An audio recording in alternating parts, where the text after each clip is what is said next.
여러분, 최근에 이만희 씨가 보석 석방된 거 아시죠? 보석금 1억 원 내고 석방 되셨어요. 뭐 증거인멸의 우려가 없고 또 건강 악화가 주된 이유로 이만희 씨를 석방을 해준 상태에서 재판을 하기로 했는데, 여러분 21세기에 볼거리가 몇 가지 있습니다. 그게 무엇이냐? 첫 번째는 구원자라고 하는 정명석 씨의 죽음이죠. 정명석 씨가 죽으면 정명석 씨를 메시아라고 믿고 따랐던 수많은 여자들이 어떻게 될 것인가? 첫 번째 볼거리고요. 두 번째 볼거리는 장길자 씨의 죽음입니다. 안상호 하나님의 교회 사람들은 안상호 씨가 다시 세 번째로 올 거라면서 기다리고 있는데, 그 전에 장길자라고 하는 자칭 하나님이 죽으면은 어떻게 될까? 그 안상호 씨를 믿고 따르던 이 사람들이 어떻게 될까? 김주철 씨는 또 어떤 궤변을 내놓을까? 이게 볼거리 중에 하나죠. 왜냐하면은 저 하나님의 교회가 1988년과 2000년과 2012년 세 번에 걸쳐서 종말을 주장했고 안상홍의 재림을 주장을 했었거든요. 그러니까 이번에 장길자 씨가 죽으면은 김주철 씨가 뭐라고 할까? 이게 궁금한 거예요. 자, 그 다음에 세 번째가 오늘 다룰 사람인데 바로 이만희 씨의 죽음입니다. 이만희 씨 죽으면 이만희 씨를 영생 구원자라고 믿던 신천지인들 어떻게 될까? 이게 21세기의 세 가지 볼거리입니다. 우주쇼 같은 것보다 더 즐거울 것 같아요. 자, 세계 신천지를 믿지 않는 사람들이 77억의 인구가 있습니다. 그리고 신천지를 믿는 사람들이 20만 명가량 있죠. 77억과 20만 명 사이에 어떤 중요한 교리가 다릅니다. 신천지 교리에 의하면은 이 이만희 씨를 구원자로 믿지 않는 사람들은 멸망을 당합니다. 신천지인들에게 구원을 달라고 비굴하게 굴지 않으면은 멸망을 당하게 돼 있다. 77억 인구가. 아니면은 신천지인들 20만 명은 만약에 이만희 씨가 사기꾼이라면은 사기를 당한 어리석은 자들이 되겠죠. 그것도 보통 사기가 아니죠. 분명히 중간중간에 눈치챌 만한 요소들이 몇 가지 있었거든요. 예를 들어서 12명 중에 하나밖에 없는 집화장들이 죽는다거나, 아니면은 뭐 김남희 씨 같은 사람이 나가서 이만희 그 사람은 그냥 인간에 불과하다고 이만희의 가장 옆에서 최측근으로서 이만희를 보필하던 사람이 신천지를 탈퇴해가지고 이만희 씨는 종교 사기를 하는 것에 분명 지나지 않는다, 이런 말을 하고 있다는 것이나, 아니면 오늘 제가 이 설교를 하게 만든 계기인 이만희 씨가 백발의 노인으로 휠체어 타고 구치소를 나서는 모습을 신천지인들이 뉴스를 통해서 보거나요. 보니까 이만희 씨가 사진 찍히는 걸 어떻게든 필사적으로 막으려고 신천지 그 청년이 우산을 갖다가 기자들이 사진 찍는 걸 어떻게든 막더라고요. 그런 거를 막는 청년들은 분명히 이만희 씨가 사진에 찍히면 별로 안 좋을 거라고 생각하니까 이제 그런 짓을 하는 거 아니겠어요? 이만희 씨가 보여선 안 되는 모습들이라거나, 그렇죠? 신천지 교리가 분명한 것은 이만희 씨의 육체 영생이고 이만희 씨의 불사입니다. 영상을 세 가지 정도를 이제 참고를 해보시면 좋겠는데, 제가 오늘은 특별히 두 가지를, 이거는 저만 갖고 있는 거예요, 보여드리겠습니다. 이만희 씨 영생입니까? 죽습니까? 잘 지키세요. 영생이요? 죽어요? 성경대로 되겠죠. 죽으면 뭐 하실 겁니까? 각서 하나 쓰실래요? 죽으면 나 하겠다. 아니요, 미쳤나요? 전 믿는데요. 전 성경 말씀을 믿지. 당신하고는 이런 얘기 안 돼요. 당신 이름 뭔데? 전 이름이 정택주라고 합니다. 제 이름 알아서 마시게요. 아니 지금 각서 쓰시게요? 네, 저 좋아요. 각서 쓸 마음 없어요. 전 성경 믿을 뿐이에요. 죽으면 만약에 죽으면 만약도 없어요. 죽으면 그때 와서 얘기하세요. 각서를 쓰시든가 아니면 죽으면 어떡하겠다. 저희 목자는요, 말씀대로 잘 증거하고 계시고요. 죽으면 어떡하겠다. 그러니까 증거하고 그쪽 마음 들고 죽으면 성경대로 가정부에사는 영원히 함께한다 그랬어요. 죽으면 그럼 당신 생각하시면 안 돼요. 영원히 함께한다. 이만 죽은 다음에 말씀 관계도 보면서 하셔요. 어떻게 책임지실 겁니까? 자, 이만희 씨 사망하면 어떻게 할 거예요? 이게 그냥 사망할 경우에 만약에 난 이렇게 하겠다. 자, 혹시 얘기해 보세요. 사망하면. 안 합니다. 사망하면 자기 믿음의 목숨 정도는 걸어줘야지. 어? 자, 나 만약에 이만희 씨가 사망하면 하나님 앞에서 맹세하고 말하는데 어쩌고 저쩌고. 자, 얘기해 주세요. 얘기해 주세요. 얘기해주세요. 나 지금 이렇게 여태까지 상황 모면하는 거 나 지금 지휘였어. 내가 아까 7가지 화법 쓰지 말자고. 자, 얘기해주세요. 얘기만 하면 돼. 나 갈 거예요, 지금. 신천지 신앙을 포기하겠습니다. 아, 너무 약해. 지금 형제가 미혹시키는 사람들이 있을 텐데. 신천지 당연히 나가야지. 종교 사기인데 있으면, 아니, 이거 너무 약해. 뭔가 더 있어야 돼. 나는 만약에 내가 이만 씨 영세한다. 큰일 나시. 내가 칼 긋게. 오케이, 좋아. 당신도 뭔가 하라고. 저도 전도사님이 하시는 거 할게요. 그래? 네. 아, 칼로 목을 베겠다고? 전도사인 것 같은 일을 할게요. 어떤 일? 신천지 성도들을 돌이켜줘야죠. 아, 근데 이미 이만희 죽었잖아. 그때 만약에 죽는다면. 그래도 남는 사람 있죠. 저도 전도사님을 따라서 이 일을 할게요. 자, 이렇게 두 사람의 영상을 보셨는데, 여러분, 재밌죠?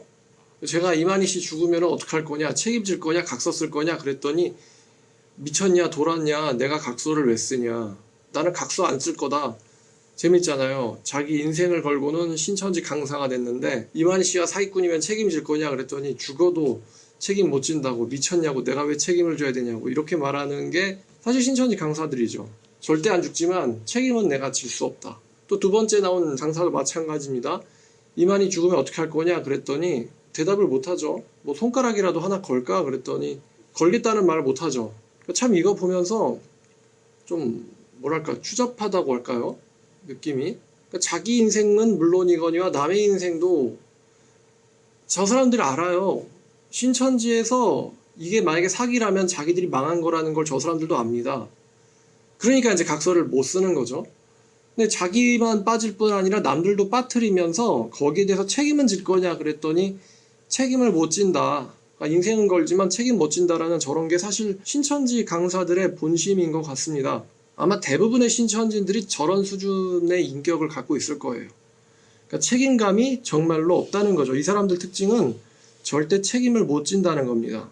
자, 이렇듯 분명한 것은 신천지 강사들이 이야기하는 것처럼 이만희 씨의 육체적 영생이 신천지의 핵심 교리입니다. 자, 이만희 씨가 죽는 게 아무 문제도 아니라고 한다면은 이렇게 강사들이 절대로 이만희 씨의 사망에 대해서 책임을 질래라는 말에 저렇게 절대로 그럴 리가 없다라고 말을 하는 모습을 볼 리가 없죠. 자, 근데 이건 몇 년 전 영상이고, 근데 지금 2020년 언론에 공개된 이만희는요, 백발의 휠체어 탄 노인입니다.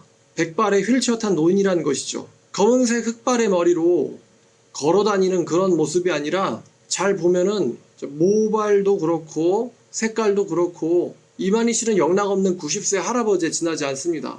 휠체어 탔다는 것은 혼자서는 제대로 걷지도 못한다는 이야기겠죠. 즉 영생불사의 구원자도 모두 아닌 90세의 평범해 보이는 노인입니다. 다만 다른 90세의 평범한 노인과 다른 점은 20만 명이 자기 인생을 버려가면서 이만희를 구원자로 믿고 있다는 거죠. 저도 참 이런 일 하지만 놀라운데 이만희 씨의 모습을 봤을 때 저도 충격이었어요. 그동안 보여준 모습들은 전부 다 이 염색 기술과 뭐 여러 가지 분장으로 영생할 것처럼 보여진 것이고, 실제로는 그는 머리카락 한 올조차 검게 하지 못하는 죽음을 앞둔 노인에 불과하구나. 그 비주얼을 보고 저도 충격을 먹었습니다. 두피에 그 검버섯 핀 거 하며 정말 영락없는 노인이었죠. 근데 그걸 본 사람들이 일반적으로는 내가 사기를 당했구나 라고 생각하고 신천지인이 탈퇴를 해야 되는데, 요즘 신천지의 활동이 더욱더 지배져 가고 있어요. 다시 신천지에 빠졌다라고 하는 이 제보들이 늘어나고 있고요. 근데 우리가 생각해 봐야 될 점이 있는데, 이만희 씨는요, 둘 중에 하나라는 거예요. 그는 구원자거나 아니면 사기꾼입니다. 중간은 없어요. 이만희 씨는 구원자거나 아니면 사기꾼일 것입니다. 만약에 이만희 씨가 사기꾼이라면요, 그 사기는 종교 사기고 다른 말로 하면 인생 사기입니다. 여러분, 우리나라에서는 인생과 목숨이란 단어가 나누어져 있지만 영어로는 인생이나 목숨이나 둘 다 라이프입니다. 그러니 인생 사기는 곧 목숨을 사기친 것이죠. 저는 종교 사기가 살인과 다를 바가 없다고 생각해요. 저렇게 한 사람의 인생을 납치를 해서 영화 올드보이처럼 10년, 20년 넘도록 자기의 인생을 못 살게 하는 그것을 우리가 어떻게 생각해야 될까요? 그게 납치 아니겠습니까? 근데 납치도 며칠이지 20년간을 납치하면 그것이 살인죄와 뭐가 다를까요? 근데 한 명이 10년, 20년을 납치하는 것도 아니고 20만 명이나 되는 사람들이 이렇게 이만희 씨가 영생한다며 믿고 있으니 이런 일이 또 버젓이 21세기의 대한민국의 대낮에 일어나고 있다는 걸 보면은 참 인간 사회가 발전한 건 아니구나 라는 생각이 듭니다. 여러분들 이만희 씨의 그 사진 보셨습니까? 이만희 씨가 출소하는 동영상 보셨나요? 신천지만 쳐도요, 네이버 뉴스나 아니면은 동영상 뜹니다. 한번 보세요. 그리고 보신 분이 있다면 한번 대답해 보셨으면 좋겠어요. 여러분 생각에 이만희 씨가 영생할 것 같이 보이나요? 근데 신천지가 전혀 위축되지 않았고 오히려 신천지의 포교 활동이 더욱더 활발해지고 있다는 것이 참 놀라울 일입니다. 원래의 저였다면 이 신천지인 같은 사람들한테는 관심도 안 줬을 텐데 또 이 목회를 하다 보니 이 사이비 종교에 빠진 사람들에 대해서 이야기를 할 수밖에 없는 직업을 갖게 됐네요.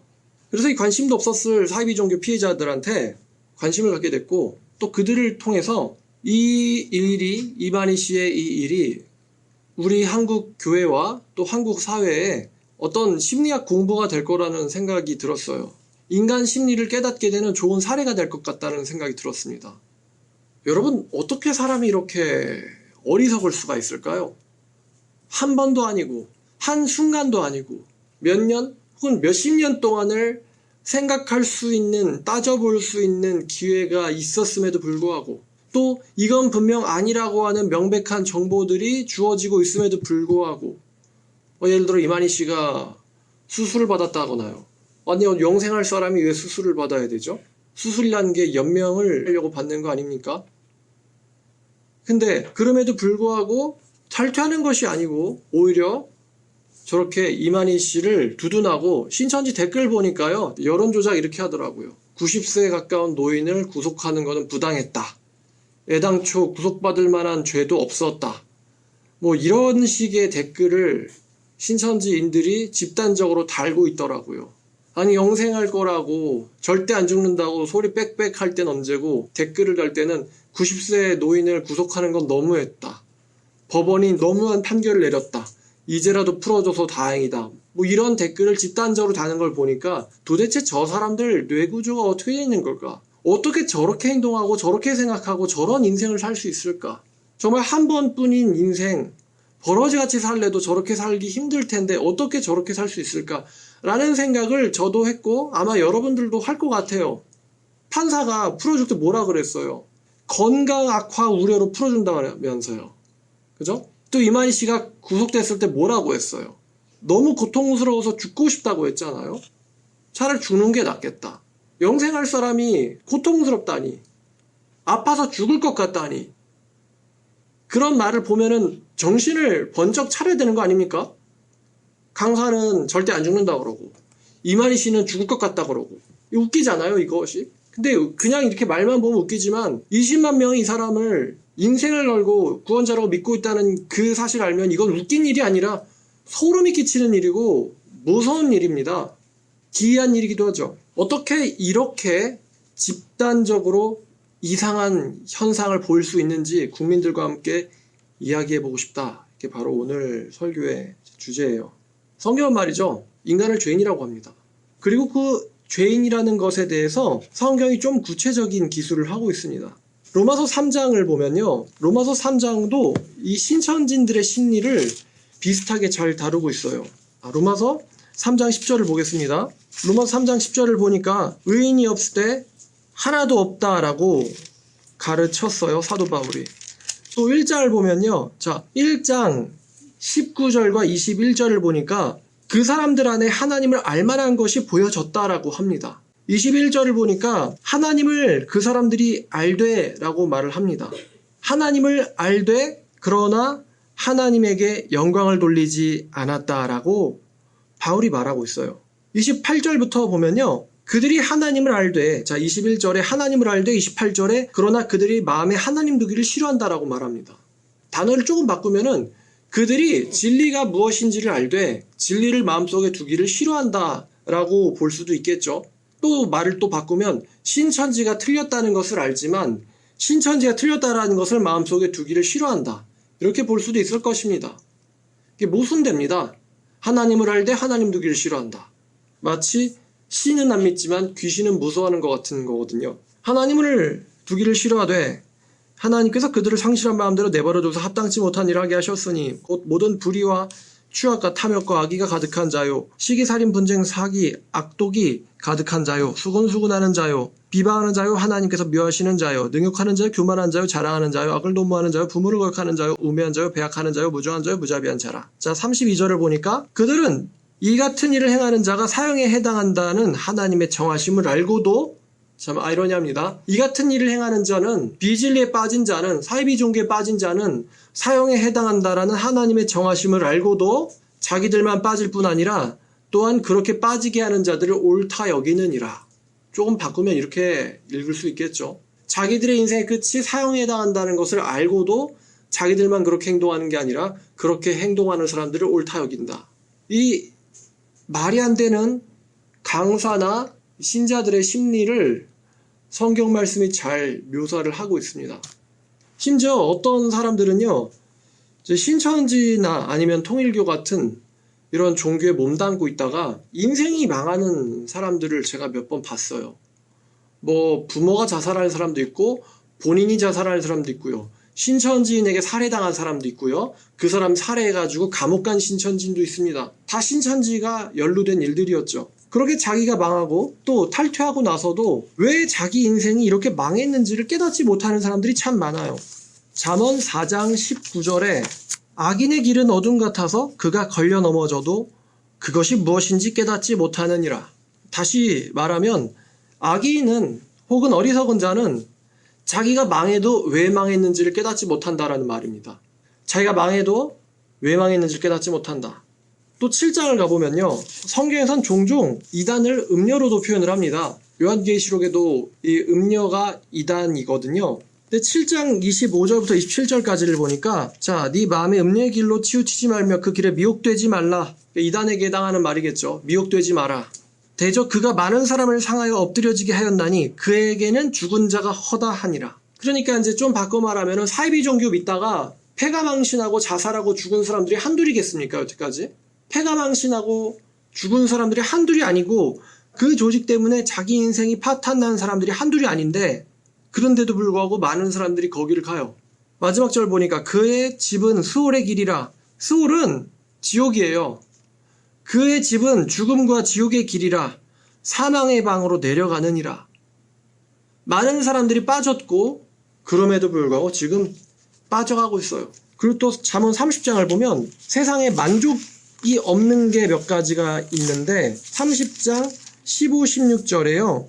자, 중간부터 보면 만족이 없는 것이 서넛이 있다고 합니다. 족한 줄 알지 못하여 족하다 하지 않는 것 서넛이 있는데 그게 뭐냐면 첫 번째가 스올, 뭐냐면 지옥이에요. 만족하다고 말하지 못하는 것이 서너 개 있는데 첫 번째가 지옥이고 아이 베지 못하는 태와 물로 채워지지 없는 땅과 족하다 하지 않는 불이니라.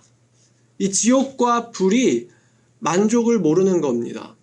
무슨 말이냐면 아무리 많은 사람들이 지옥에 떨어져도요. 야 이제 그만 떨어져야겠다. 지옥이 꽉 찼다. 그리고 너무 많이 오는 거 아니냐. 너무 어리석은 거 아니냐. 이렇게 말하지 못하는 것이 바로 지옥이라는 것입니다.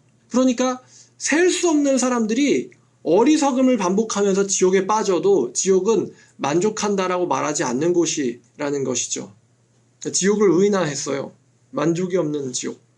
왜 이런 일이 일어났을까요? 성경은 분명 이 신천지나 사이비 종교에 일어나는 일들이 이미 있다라고 몇천 년 전부터 예언하고 있어요. 이런 걸 고민해 보면은 여러분 이게 지금 명백히 일반 사람들이 보기에는 이 사이비 종교에 빠지는 게 뭐죠? 무슨 행위예요? 자기를 어디로 끌고 가는 행위예요?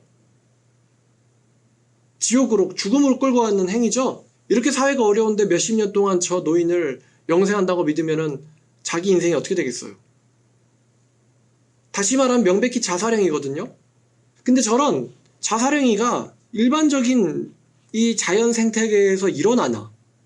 여러분 비둘기들이 사이비 종교 만들어서 자기들은 죽지 않는다며 모이도 먹지 않고 일도 하지 않고 날지도 않고 저 백구는 절대 죽지 않을 거야 라면서 그 백구를 따라다니는 비둘기들을 여러분 보신 적 있습니까? 아니 길고양이 한 마리가 저 치즈는 영생한다며 쓰레기통도 안 뒤지고 또 캣맘들한테 알짱도 안 하고 밥도 안 먹고 저 치즈는 영생한다며 저 치즈를 믿으면 우리들은 다 육체 영생할 거야 라고 고양이들이 그런 것을 믿으면서 집단 행동하는 고양이 무리를 여러분 보신 적 있습니까? 개나 고양이 비둘기도 안 하는 일인데 이상하게 그런 일들이 인간 사회에선 버젓이 인간들은 버젓이 옛날부터 지금까지 하고 있다는 거예요. 참 이것이 사이비 종교 같은 경우 진화론으로 설명이 안 됩니다. 왜냐하면 이것은 명백히 진화랑은 반대되는 행동이거든요. 생물은 절대 생존 쪽으로 발전하지 자살 쪽으로 발전하지 못합니다. 근데 어떻게 이런 일들이 버젓이 일어날까? 저 백발의 노인을 봤으면 충격도 받을 법한데 왜 저렇게 저기에 걸려가지고 왜 저렇게 자기를 죽여가는 행동을 지금 이 순간에도 하고 있는가? 답이 하나 있는데 그게 무엇이냐면 귀신이에요. 귀신 들린 거예요. 귀신 들리지 않고서는 성경은 미혹의 영이라고 말을 하는데 미혹의 귀신이 들리지 않고서는 저런 행동을 할 수가 없어요. 자연계에는 저런 행동이 없어요. 자기 생존에 전혀 유리하지 않아요. 저런 행동들은 생물학적으로 과학적으로 설명이 되지 않습니다. 귀신으로만 설명이 되죠. 귀신 들렸구나. 지금 한두 명이 저런 데 빠졌다 그러면은 미친 사람이구나. 정신이 문제가 있구나.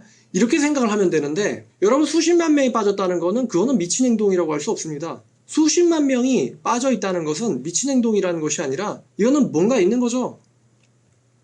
왜냐하면 놀랍게도 저 사람들이 사회에서는 아주 멀쩡하게 사회인처럼 행동을 하고 살거든요. 돈 계산도 하고 알바하면서 거스름돈도 나눠주고 또 출근해가지고 또 사무나 행정도 하니까 월급도 받잖아요. 계산도 하는데 뭐가 옳고 틀린지는 일반 상식에서는 일반적인 상황에선 판단이 가능한데 이반희 씨만 딱 놓고 이 백발의 노인을 보여주면서 이분 죽어 영생해? 그러면은 영생한다는 거죠. 수술한 사람의 사진을 보여놓고도 이분 영생하는 사람이야 죽는 사람이야? 영생한다는 겁니다. 이게 참 놀라운 거예요. 미쳐있으면 항상 일관적으로 미쳐있어야 되는데 그게 아니라 일반에서는 우리와 똑같은데 이만희 씨만 나오면은 이건 미쳤다고 할 수가 없죠. 어떻게 설명할 수 있을까? 바로 귀신으로 설명할 수 있다는 거예요. 미혹의 귀신이 수십만 명한테 들려있구나. 그렇지 않고서 어떻게 이렇게 행동할 수 있을까? 예수님이 24장 마태복음 24장에서 5절에 이런 말씀하셨는데 많은 사람들이 내 이름으로 와서 나는 그리스도로 하여 많은 사람을 미혹하리라. 이거는 2000년 전에 주신 말씀입니다. 우리가 참 기이하다라고 보는 이 광경을 예수님께서는 2000년 전에 예언을 했어요. 많은 사람들이 예수의 이름을 빌려서 내가 구원자라 하여 많은 사람을 미혹하리라. 여러분 많은 사람들이 미혹되기로 정해져 있었던 거예요. 많은 사람들이 미혹됐어야 되는 거예요. 하필이면 그게 자기 들렸다라는 것을 신천지는 믿기 힘들겠지만 말이죠.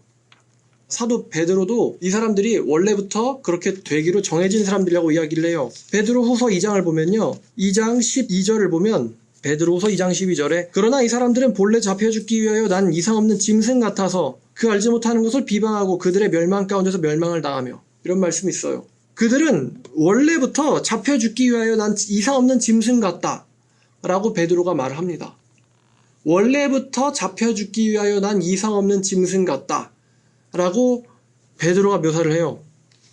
또 이 디도서 3장 10절 11절을 보면 사도 바울이 이 사람들에 대해서 이렇게 평가를 하는데 이단에 속한 사람은 한두 번 훈계한 뒤에 멀리해라.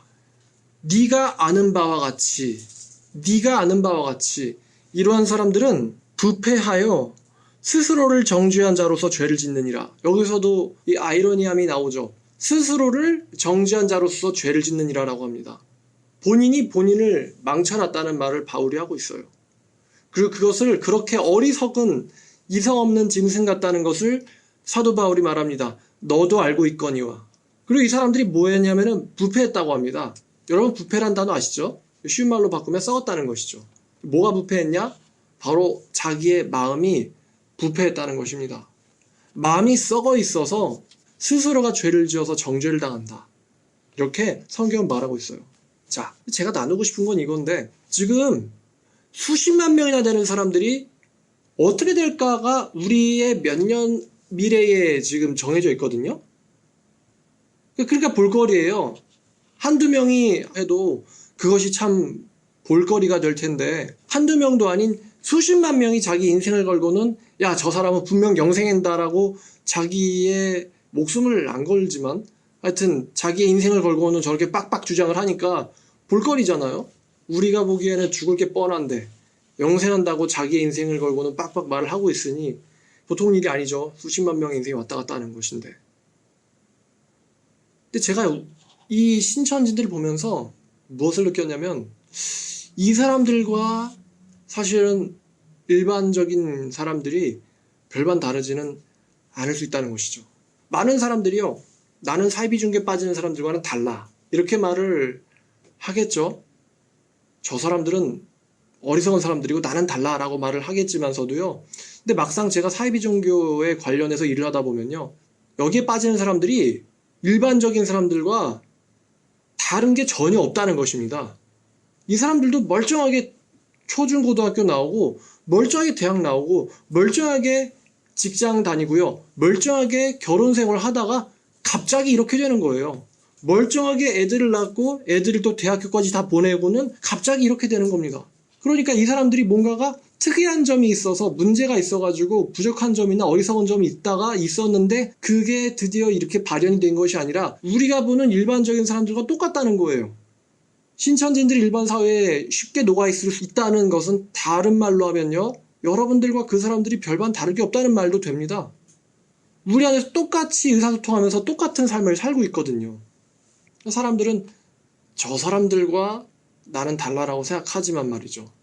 제가 오늘 이 신천지인들을 보면서 그렇다면은 내가 혹은 우리 한국인들이 혹은 우리 인간들이 이 사람들과 뭐가 다른가?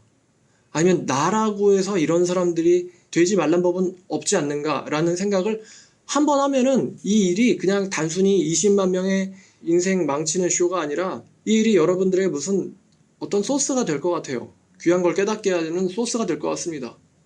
어떤 분이 이렇게 말할 수도 있겠는데요. 기독교도 마찬가지 아니냐? 제가 이런 생각을 해봤어요. 사이비 종교 믿다가 인생 망하는 사람들은 많죠. 그러면 기독교를 믿다가 인생 망하는 사람도 있을까? 만약에 수천 년 동안 기독교가 있어 왔는데 수천 년 동안 기독교를 믿어오면서 기독교 때문에 인생 망했다라는 사람이 있나라는 생각을 하게 됐어요. 여러분 어떻게 생각합니까? 기독교 때문에 인생 망하는 사람이 있을까요? 그럼 불신자들은 분명히 있다라고 말을 할 것 같아요. 내가 아는 사람이 교회를 믿다가 어쩌고 저쩌고 해서 어떻게 돼가지고 어떻게 돼서 어떻게 됐더라. 지금 그 사람은 뭐 친구도 하나도 없고 뭐도 없고 뭐 가족도 없고 뭐 왕따가 되었고 외톨이가 되었더라. 뭐 이런 얘기하는 불신자도 있을 것 같아요. 교회가 사람을 망친 적이 있을 수 있겠죠. 근데 과연 하나님을 믿다가 망했다는 사람이 있을까? 제 생각에는 성경의 가르침을 면밀히 검토를 해보니 하나님 믿다가 망했다는 사람은 없을 것 같아요. 없죠? 왜냐하면 성경의 가르침을 자세히 뜯어보면은 이거는 불신자 여러분들도 다 아시는 겁니다. 기독교 유명한 가르침이 몇 가지 있죠. 네 이웃을 내 몸같이 사랑해라. 그리고 네 원수를 사랑해라. 이게 기독교의 아주 핵심적인 가르침이죠. 예수님이 주신 말씀이긴 한데 내 이웃을 내 몸같이 사랑해라서 인생이 망한 사람이 있을까요? 내 이웃을 내 몸과 같이 사랑하는 그 가르침이 이것이 인간을 망치는 가르침이라고 얘기하는 사람은 아마 아무도 없을 것 같아요. 이웃을 사랑하라는 것이 인간을 망치는 가르침이다. 아니면 또 뭐가 있을까요? 우상을 숭배하지 말아라. 우상을 숭배하지 말아라. 그것은 해롭다. 여러분 우상 숭배나 사실 사이비 종교나 본질적으로는 아무 가치도 없는 것을 숭배한다는 점에선 같지 않습니까? 이만희 씨가 구원자라고 믿는 거나 아니면은 뭐 저기 있는 불상이 구원자라고 믿는 거나 아니면 여기 있는 돼지머리가 구원자라고 믿는 거나 아니면 여기 있는 뭐가 있겠어요? 나무 토막이 나를 구원해 줄 거라고 믿는 거나 아니면 뭐 사실 똑같지 않습니까? 우상 숭배하지 마라, 이웃을 사랑해라, 이 이런 가르침들이 과연 인간을 야 내가 이거 믿어가지고 망했어 이런 사람이 있나? 아마 수천 년 동안 없겠죠. 그러면 우리가 도대체 어떤 가르침을 믿어야 되나? 아니면 어떤 가르침이 틀린 걸까라는 생각을 이 신자나 불신자나 해볼 수 있을 것 같아요. 저도 기독교가 만약에 틀렸다면은, 그러니까 이제 신천지인들 보면서 이런 생각한단 말이에요. 만약에 내가 신천지인처럼 뭔가 세뇌가 당해가지고 나를 망쳐가고 있는 중 아닐까? 라는 검토를 할 수 있잖아요. 또 사실 오늘 하고 싶은 이야기인데, 내가 불신자라면은 내가 뭔가에 세뇌돼가지고 하나님을 믿어야만 되는데 하나님을 안 믿으면서 사실 나를 망쳐가고 있는 건 아닐까라는 생각을 할 수 있거든요. 재밌는 사실이 뭔지 아세요?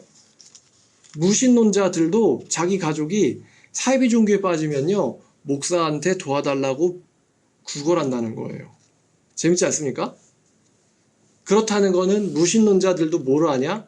사이비 종교는 나쁘고 기독교는 옳다라는 걸 알고 있는 거고, 또 내 무신론 가지고서는 사이비 종교에 빠진 사람들을 구원할 수 없고 교회가 이 사람들을 구원할 수 있다는 거를 무신론자들도 안다는 거거든요. 그럼 그 다음에 또 질문할 수 있는데, 그럼 그 사람들은 교회가 진리이고 교회가 구원을 할 수 있다는 것을 알면서 왜 교회를 안 다닐까요? 이런 생각을 해볼 수 있어요.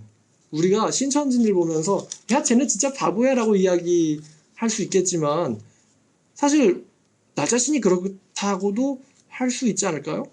아까 로마서 1장 보면서 야 이 사람들 되게 웃기다. 하나님을 알되 하나님 알길 싫어한다. 하나님이 원하시지 않는 대로 살면 죽는다는 것을 알면서도 본인도 그렇게 살고 그렇게 사는 사람들을 오히려 옳다 여기면서 부추긴다 라는 그 말씀이 로마서 1장인데, 그 로마서 1장의 핵심적인 주제가 바로 불신자들의 모습이에요. 로마서 1장의 그러니까 로마서 1장의 주제가 불신자의 모습이거든요. 2장이 엉터리 신자의 모습이고요. 주제가. 그러니까 사실 무신론자나 불신자나 신천지나 성경은 사실상 본질은 같다고 이야기를 하고 있어요. 성경의 말이지만 말이죠. 그러니까 여러분들이 받아들이실지 안 받아들이실지는 여러분들 마음입니다. 우리 기독교인들에게도 중요하죠. 그러면 우리가 이 신천지인들 혹은 사이비 종교에 빠진 사람들 어리석다라고 이야기를 하면서도 우리가 어리석은 삶을 살고 있지 않을까라는 검토도 필요하지 않겠습니까? 그러면 신천지인들은 혹은 사이비 종교에 빠진 사람들은 저렇게 가짜 구원자를 위해서도 자기의 인생을 바치는데, 과연 나는 말이다. 나는 진짜 참된 종교, 기독교, 예수님을 위해서 신천지인들만큼은 살고 있는가? 라는 질문을 또 던질 수가 있어요. 제가 어저께 제 삶을 곰곰이 한번 반성을 해봤습니다. 내가 왜 살기로 했었는가라는 질문에 대해서 다시 한번 생각을 하게 됐어요. 내가 왜 살기로 결정을 했을까? 근데 그것을 다시 한번 생각을 해보면서 내가 이 진리를 알리기 위해서 인생도 목숨도 걸고 살기로 한 사람이었구나라는 것을 다시 한번 느꼈어요. 진리를 위한 게 아니라면은 나는 살 필요가 없는 사람인데, 내가 진리가 있기 때문에 사는 사람인데, 근데 그 진리를 위해서 사는 삶이 굉장히 희미해졌었다라는 것을 어제 삶을 반성을 하면서 느꼈어요. 이 신천지인들을 보면서도 떠올렸어요. 신천지인들은 이만희 씨가 어떻게든 영생할 거라면서 인생을 걸고 사는데, 우리는 예수님이 다시 오실 거라는 것을 믿는다고 하면서도 예수님이 다시 오실 것을 믿는 사람처럼 살지를 않죠. 많은 기독교인들이 그렇게 살고 있죠. 그러면 사실은 이 어리석다라고 하는 신천지인들과 우리의 모습과 본질상 크게 다른 게 아니지 않을까. 기독교인들이면 아는 구절일 텐데, 예수님이 재림할 때에 많은 사람들이 예수님에게 하소연한다고 했단 말이에요. 제발 살려달라고. 근데 그게 신천지인들만 거기 있는 건 아니죠. 기독교인들도 분명 그 안에 있을 것입니다. 제가 어떤 분한테 물어봤어요. 어떤 분이 그러니까 어떤 분이 자기의 소중한 가족이 오랫동안 교회를 다녔는데 신천지에 빠졌다고 하더라고요. 그래서 이렇게 물어봤어요.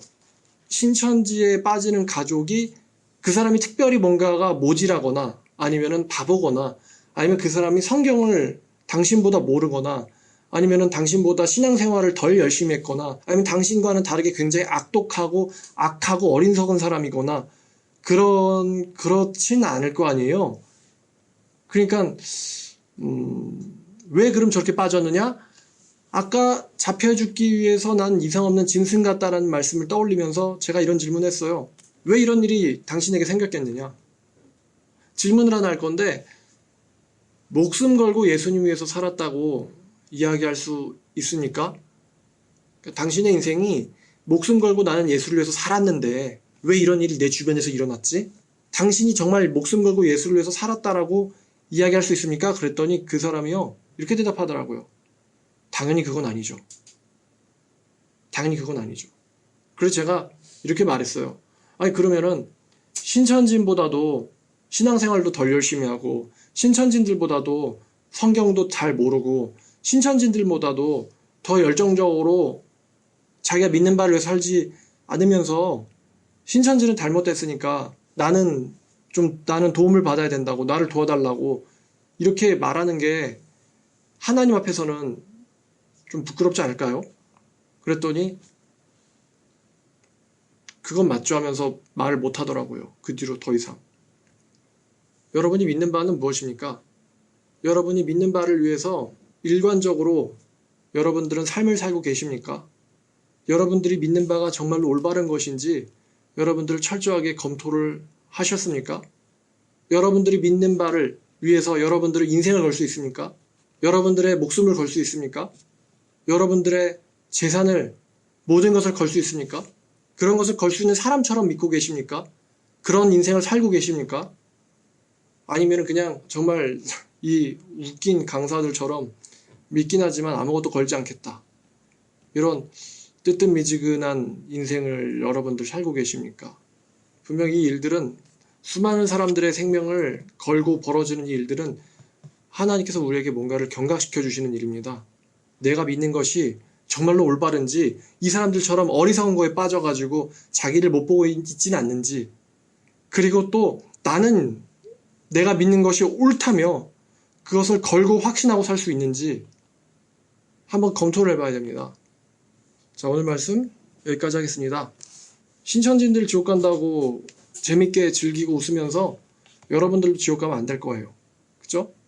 사실은 안타까운 일입니다. 그런데 저 사람들은 아무리 말을 해도 깨닫지를 못합니다. 사실 아까 그 강사가 이야기했는데 이만희가 죽어도 남아있는 사람이 있지 않을까라고 강사도 이야기했거든요.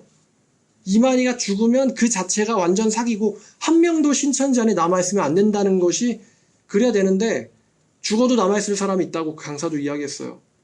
설득이 안 되죠. 그러니까 설득이 안 되는 사람들이기 때문에 참 안타깝다는 것인데, 근데 그런 모습이 우리 가운데도 발견되면 안 될 거예요. 우리도 믿는 바대로 살았으면 좋겠어요. 자, 기도하겠습니다. 하나님 감사합니다. 오늘 이 신천진들을 통해서 정말 무서운 일들이 우리 사회에 일어나고 있고 또 우리에게도 이런 모습이 있을 수 있음을 주님 보여주심을 감사드립니다. 아버지, 저 사람이 죽었을 때 어떤 일이 일어날지 기대도 되지만 또 두려움도 있습니다. 그때 우리가 뭘 할 수 있을지 생각해보는 시간이 되기를 바랍니다. 아버지, 저희에게 사람을 말씀으로 인도할 수 있는 구원의 손길을 내밀어 줄 수 있는 훈련된 사람이 되게 도와주시옵소서. 믿는다고 하면서 아무것도 걸지 못하는 저 어리석은 강사들의 모습이 내 모습이 아닌가 반성하게 도와주옵소서. 다시 오실 예수님의 이름으로 기도드렸습니다.